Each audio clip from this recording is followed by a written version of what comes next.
My name is doctor Deepak Gupta, consultant psychiatrist at Kota, Rajasthan. आज हम एक ऐसे विषय पर बात करने जा रहे हैं, जो सभी में किस जीवन के किसी न किसी समय उपलब्ध रहता है। किसी न किसी समय उसका सामना करना पड़ता है, लेकिन आदमी कई बार उससे अनजान रहता है। जी हाँ, हम आज जानकारी लेना चाहेंगे अवसाद यानी डिप्रेशन के बारे में। डिप्रेशन एक ऐसी बीमारी है, जिसकी लाइफ टाइम प्रेवलेंस पुरुषों में करीब 12% और महिलाओं में 20% देखी गई है। ये मरीज के सामाजिक और उसकी ऑक्यूपेशनल कंडीशन पे डिपेंड करता है।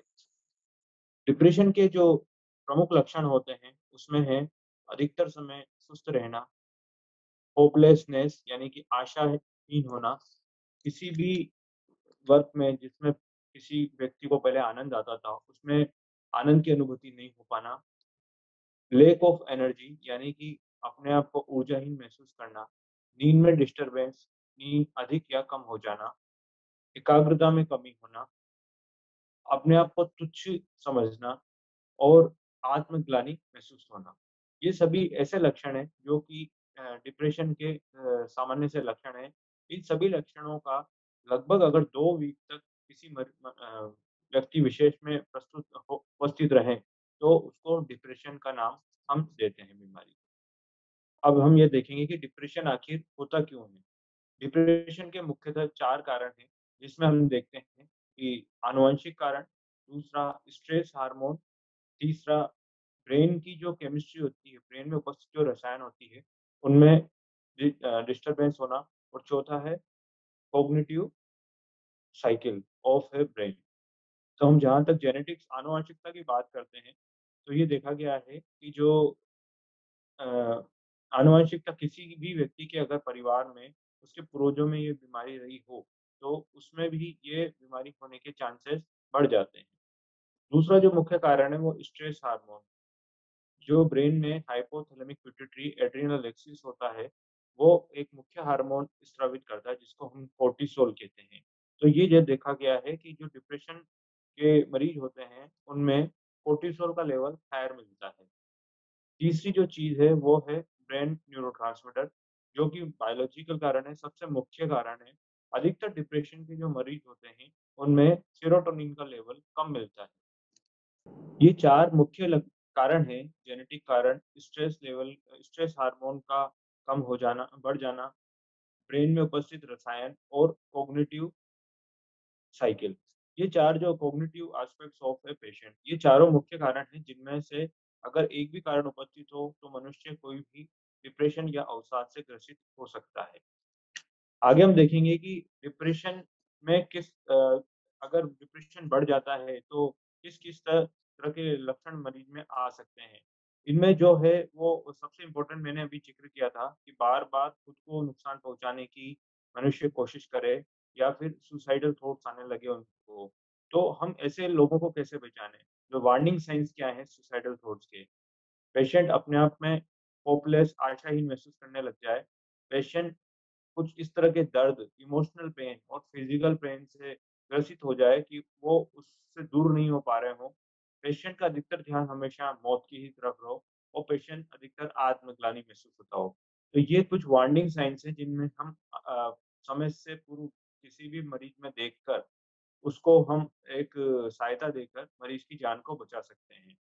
अब इन जो कारण हैं, ये जो लक्षण हैं, इनके लिए कौन-कौन से कारण हैं जो ट्रिगरिंग फैक्टर्स हैं, जो इन लक्षण को बढ़ाते हैं? जैसे कि कोई मनुष्य अकेला रहता हो, दूसरा वो नशे का आदी हो, किसी भी तरह का नशा लेने लग गया हो या ड्रग्स लेने गया हो। तो इस तरह के जो लोग होते हैं, उनमें इस तरह का जो सुसाइडल थॉट्स आने के चांसेस ज़्यादा होते हैं और उनका खत्म अपने आप को आत्मघाती कदम वो अपने लिए उठा लेते हैं। तो आगे हम ये देखेंगे कि इनको कैसे हम बचा सकते हैं। तो सबसे इम्पोर्टेंट जो चीज़ है, वो है डिप्रेशन को कैसे ठीक किया जाए? क्योंकि हमने देखा है कि जितने भी लोग सुसाइड करते हैं, उनमें 90 से अधिक प्रतिशत लोगों में किसी न किसी रूप में मानसिक रोग या डिप्रेशन पाया जाता है। तो हम डिप्रेशन को ठीक कर समय पर या डिप्रेशन के जो अर्ली साइन्स हैं, उनको साइन्स एंड सिम्पटम्स को देखकर पेशेंट को मरने से बचा सकते हैं, उसके अवसाद को ठीक कर सकते हैं। तो सबसे इम्पोर्टेंट इसमें ये है कि हम अपने मरीज़ को एंटी डिप्रेसेंट दवाइयाँ दें। एंटी डिप्रेसेंट दवाइयाँ आजकल बहुत अच्छी-अच्छी एंटी डिप्रेसेंट दवाइयाँ आ गई है, जिनके साइड इफ़ेक्ट्स भी बहुत कम हैं और ये बहुत कम समय में, अल्प समय में मरीज़ को अपना प्रभाव दिखाने लग जाती है और मरीज़ ठीक होने लग जाता है। इसमें विभिन्न प्रकार के एंटी डिप्रेसेंट दवाइयाँ हैं, जैसे सिटालोप्राम है, सर्ट्रेलिन है और नई-नई दवाइयाँ कुछ वोटियोक्सेटिन है, पैरोक्सिटिन है। ये कुछ ऐसी दवाइयाँ हैं जो कि बहुत अच्छी दवाइयाँ हैं, इनके साइड इफ़ेक्ट्स भी कम हैं और मरीज़ अतिशीघ्र ठीक हो जाता है। दूसरा है एनवायरमेंटल चेंजेस। मरीज़ को हम जो उसका वातावरण है, उसमें अगर मरीज़ अकेला रहता हो, तो उसको कहीं दूर घूमने के लिए भेज दें या मरीज़ को अपनी अ, सुपरविज़न में रखें। तो हम एनवायरनमेंट में चेंज करके भी मरीज़ के अवसाद को कम कर सकते हैं। तीसरा है बिहेवियर थेरेपी। इसमें हम विभिन्न प्रकार की कॉग्निटिव बिहेवियर थेरेपी मरीज़ को देते हैं और उनसे मरीज़ को जो लक्षण होते हैं, वो कम हो जाते हैं और आराम आ जाता है। चौथा है फिज़िकल एक्सरसाइज़, मेडिटेशन। ये एक ऐसी चीज़ें हैं जिनको हम डेली में करते भी हैं, लेकिन हम इसका एक टाइम बनाएँ कि डेली मॉर्निंग में उठकर हमें थोड़ी देर योगा करना है या मेडिटेशन करना है, तो हम अवसाद पर काबू पा सकते हैं। अब यहाँ हम ये देखेंगे कि अभी जो चीज़ें चेंज हो रही है, जो सिनेरियो चेंज हो रहा है, उसमें हमारी जो जनरेशन है, उसमें भी जो रहने का तरीका है, उसमें चेंज हुआ है। हमारी जो फैमिलीज़ हैं, वो डिवाइडेड हो गई हैं। पहले हम जॉइंट फैमिलीज़ में रहते थे, अभी न्यूक्लियर फैमिली का चलन चल रहा है। तो हमने देखा कि जो लोग जॉइंट फैमिली में रहते हैं, वहाँ पे जो छोटे बच्चे रहते हैं, उनको अपने दादा-दादी का साथ मिलता है। जो वहाँ से उनको पुरानी कहानियाँ सुनने को मिलती है, पेशेंट बच्चों में और बड़ों में नैतिक मूल्यों का विकास होता है और सकारात्मकता जागती है। यहाँ एक चीज़ और देखेंगे कि जिन लोगों में सुसाइडल थॉट्स होती हैं, फ़ैली हो, तो उनको सुनना, उन लोगों को सुनना बहुत इम्पोर्टेंट है, क्योंकि सुनने में listening is very important in to prevent the suicidal thoughts of a individual. हमने देखा कि अभी कुछ समय पहले कल ही एशिया कप खत्म हुआ है और हमने देखा कुछ समय पहले रोहित शर्मा ने भी अपने इंटरव्यू में कहा था कि हम लोग एक बायो बबल में जी रहे हैं। हम लोग लगातार क्रिकेट खेलने की वजह से काफ़ी मानसिक रूप से परेशान हो चुके हैं। उन्होंने विराट विराट कोहली ने भी इसी तरह कहा था कि लगातार क्रिकेट खेलने की वजह से वो अब ज़्यादा दिखावे की कोशिश कर रहे हैं। और यहाँ पे हमने देखा कि मानसिक स्वास्थ्य उतना ही ज़रूरी है जितना कि शारीरिक स्वास्थ्य ज़रूरी है। तो मानसिक स्वास्थ्य को सुधारने के लिए हमें हमारे दैनिक रूटीन में भी चेंज करना पड़ेगा।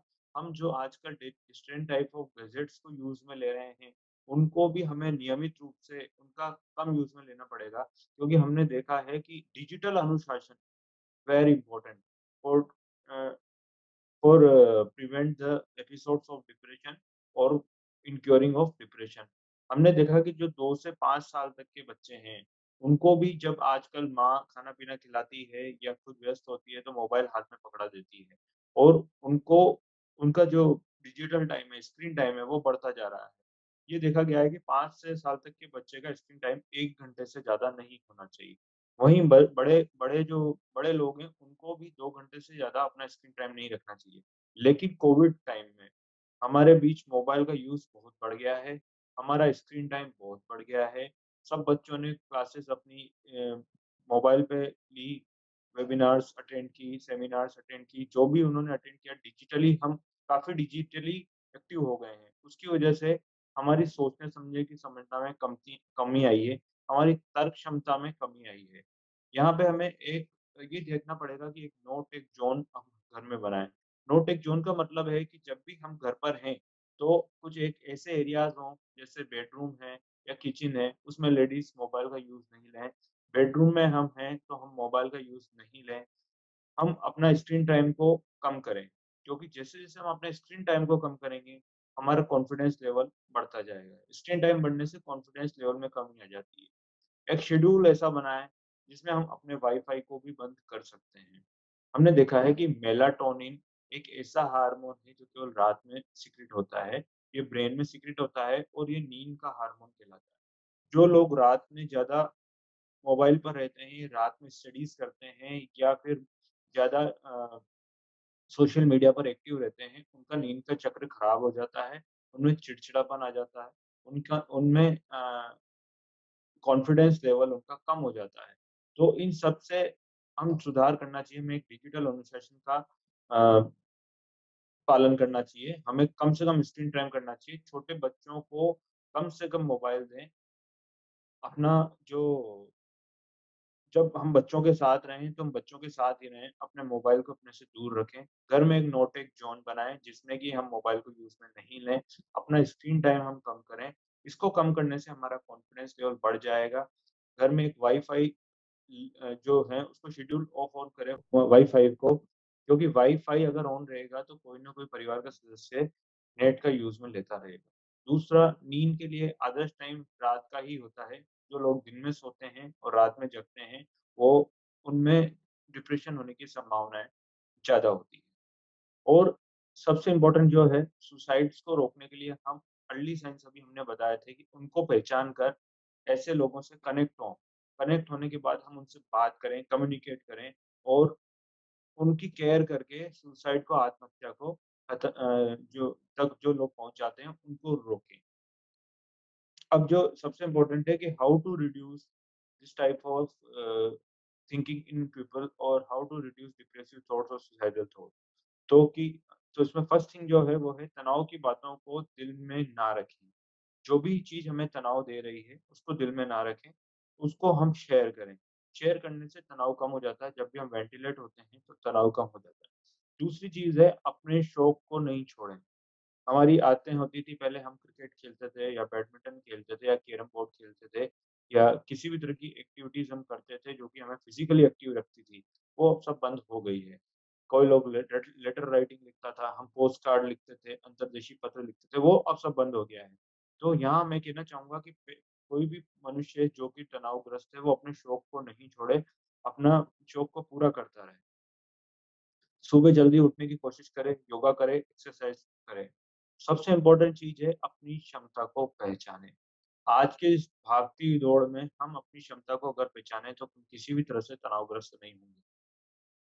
हमारे प्रोफ़ेशनल लाइफ़ और पर्सनल लाइफ़ जब साथ-साथ चलती है, तो कुछ क्षण ऐसे आते हैं कि जब हम इनमें सामंजस्य नहीं बिठा पाते और हम एक स्ट्रेस को लेके से ग्रसित हो जाते हैं। स्ट्रेस होने की वजह से हमें चिंता होती है और चिंता जब लगातार बनी रहती है, तो हम में होपलेसनेस, मन का उदासपन, गिल्ट फीलिंग या फिर सुसाइडल थॉट जैसी चीज़ें पैदा होने लग जाती है और हम उन चीज़ों को जब उन चीज़ों से कॉपिंग नहीं कर पाते हैं, तो हम तनावग्रस्त हो जाते हैं। दूसरा, नशे का त्याग करें। ड्रग लेने से भी सुसाइड के चांसेस करीब 3 गुना बढ़ जाते हैं।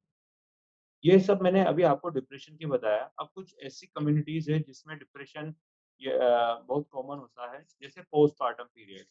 ये वो अवस्था है जिसमें कि अ, डिलीवरी के बाद लगभग कुछ लेडीज़ होती हैं जिनमें कि गर्भवती महिलाएँ होती हैं, उनमें ऐसा बदलाव होता है, उनमें शारीरिक रूप से भी बदलाव आता है, मानसिक रूप से भी बदलाव आता है। उनमें भावनात्मक कमज़ोर वो अपने आप को महसूस करने लग जाती है और चिड़चिड़ापन, एंग्ज़ायटी जैसी चीज़ें आफ्टर डिलीवरी उनमें दिखाई देती है। इस स्थिति को हम पोस्टपार्टम डिप्रेशन कहते हैं। ये प्रसव के बाद शुरू होता है और करीब 4 से 6 सप्ताह तक रहता है। कई बार ये चीज़ प्रेगनेंसी में भी शुरू हो जाती है और 1 वर्ष तक रह सकती है। अब ये है कि हम किसी भी गर्भवती स्त्री में ये लक्षण कैसे पहचानें? तो हम प्रसव के दौरान थकान होना, दुखी होना एक बहुत ही आम बात है। लेकिन यदि प्रसूता को नींद नहीं आ रही हो, थकान हो रही हो, चिड़चिड़ापन हो रहा हो, बार-बार मूड बदलने और बेचैनी महसूस कर रही हो, तो हमें उसके परिजनों से बात करनी चाहिए और किसी भी डॉक्टर से इसकी सलाह लेनी चाहिए। अब इस कंडीशन में परिजन का क्या रोल है? परिजन का ये रोल है कि वो प्रसूति की अवस्था को समझें और प्रसूति से हमदर्दी दिखाएँ। दूसरा, घर में हो रहे सभी कार्यों का बँटवारा करें, महिला की स्थिति अनुसार ही उसको काम दें। नई माँ होने के बाद सोने वो खुद के लिए भी समय निकालना पड़ता है। तो इन नई रिस्पॉन्सिबिलिटीज़ आती है, इसमें भी पति का भावनात्मक सहयोग बहुत ज़रूरी है। पति पत्नी को अधिक समय दें, ये भी देखा गया है कि इस तरह के लक्षण कभी-कभी पिता में भी देखे जा गए हैं, लेकिन ये लक्षण पिता में कुछ ही घंटों के लिए होते हैं। और 1 से 2 महीने में अगर प्रसूता अगर इस चीज़ को नॉर्मल महसूस नहीं करे, तो ये एक गंभीर स्थिति हो सकती है और उसको किसी मेंटल हेल्थ प्रोफेशनल को दिखाना चाहिए। तो आज हमने देखा कि कैसे डिप्रेशन के कुछ लक्षण हमने डिप्रेशन के कारण, उसकी प्रिवलेंस, उसके समाधान, उनके लक्षणों, समाधान और विशेष प्रकार की कम्युनिटी में डिप्रेशन के बाद में जाना। मैं आज आपको लास्ट में ये संदेश देना चाहूँगा कि डिप्रेशन एक बहुत साधारण सी बीमारी है। कोई भी मनुष्य अपने जीवन काल में इससे ग्रसित हो सकता है। इससे जो लक्षण है, वो मुख्य लक्षण होते हैं सैडनेस ऑफ मूड यानी दुखी होना, दूसरा होपलेसनेस आशाहीन होना, तीसरा गिल्ट फीलिंग होना यानी आत्मग्लानि महसूस होना, चौथा नकारात्मकता, हर चीज़ में नकारात्मकता महसूस करना, नेगेटिव थिंकिंग होना, 5वां रिकरेंट डेथ विशेष बार-बार मरने के ख़्याल आना, भूख या नींद का कम या ज़्यादा हो जाना। तो ये कुछ लक्षण हैं मुख्य जिनको हम देखकर डिप्रेशन को पहचान सकते हैं। इसका जो निवारण है वो अभी 2 तरह से है, एक बायोलॉजिकल, दूसरा चेंजिंग एनवायरनमेंट। यानी कि हम सोमेटिक ट्रीटमेंट यानी कि उनको दवाइयाँ देके मनुष्य को ठीक कर सकते हैं, उनके एनवायरनमेंट में चेंज कर सकते हैं और हम डिप्रेशन को एक अर्ली स्टेज पे रोक रोक सकते हैं। और धन्यवाद।